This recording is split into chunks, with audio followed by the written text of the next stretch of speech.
La Haute Cour de justice a un nouveau président. Il s'agit de Dandy Yamou. Elle a été élue par les 13 juges de la haute juridiction ce 1er mars 2024 au siège de l'institution à Porto Novo. En sa nouvelle qualité, elle fait le tour des institutions de la République. C'est à cet effet qu'elle a effectué une visite de courtoisie dans l'après-midi de ce lundi 25 mars 2024 au sein de la HAC. L'objectif de ma visite, c'est une visite de courtoisie, puisque nommée présidente de la Haute Cour de justice, après élection, et bien sûr, les présidents d'institutions en général, nommés ou élus, font le tour des différentes institutions. Et donc, c'est dans ce cadre-là que je fais la visite de courtoisie au président de la Haute Autorité de l'Audiovisuel et de la Communication. D'abord, pour lui dire mes civilités, donc dans le cadre des relations institutionnelles de la République, et ensuite voir avec lui les marges de partenariat institutionnel entre la Haute Cour de justice et la Haute Autorité de l'Audiovisuel et de la Communication. La Haute Cour de justice n'est pas très connue du grand public parce que c'est une juridiction d'exception, une juridiction qui juge du président de la République ou des ministres, donc des membres de l'exécutif, pour des faits qui sont des faits graves. Et depuis que la Haute Cour de justice a été mise en place, elle n'a pas fait un procès. Donc comme elle n'a pas fait un procès, la majorité des personnels des médias ne connaissent pas la Haute Cour de justice. Donc il était important, à travers ma présence auprès du président de la HAC, de lui suggérer ce lien avec les médias.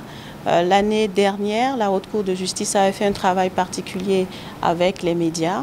Donc comment continuer sur cette lancée, parce que la communication est l'un des éléments clés dans une démocratie. La Haute Autorité de l'Audiovisuel et de la Communication est là pour s'assurer que tous les Béninois ont la bonne information. Et c'est grâce à la bonne information qu'on peut bien voter.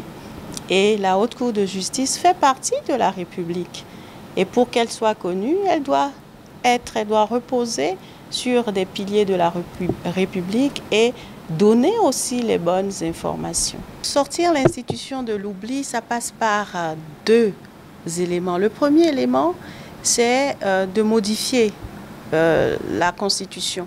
Puisque si vous jetez un œil à la Constitution, vous verrez que un vrai procès ne peut se faire que si l'acte de poursuite et l'acte d'accusation a été adopté par l'Assemblée nationale à une majorité qualifiée.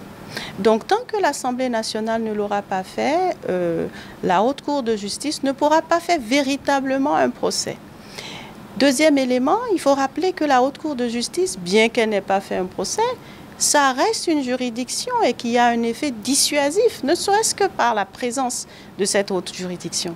Et c'est pour ça que je fais aussi le tour, pour rappeler qu'elle existe et qu'en tant que telle, elle est capable à tout moment de mettre en jeu la responsabilité de tout membre d'exécutif, quel que soit le moment où cet exécutif, ce membre de l'exécutif a commis une infraction ou un crime.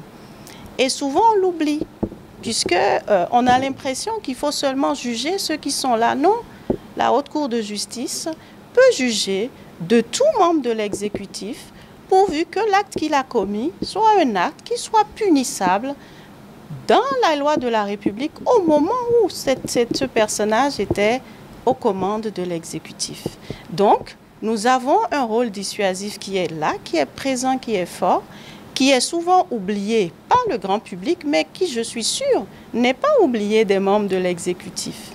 Et ensuite, avec cette présence dissuasive, il faut voir comment, et ça c'est le chantier que nous menons, comment opérationnaliser sur le plan juridique la Haute Cour de justice avec ce que nous avons, c'est-à-dire faire sans la modification de la Constitution.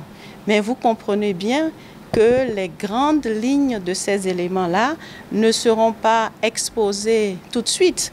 Je viens juste de prendre la tête de la haute juridiction il faut quand même un peu de temps pour faire le tour, non seulement des présidents d'institutions, savoir ce qu'ils pensent des différents projets que la haute juridiction peut avoir, avant de présenter ces éléments au peuple béninois à travers leurs représentants et puis à travers le grand public.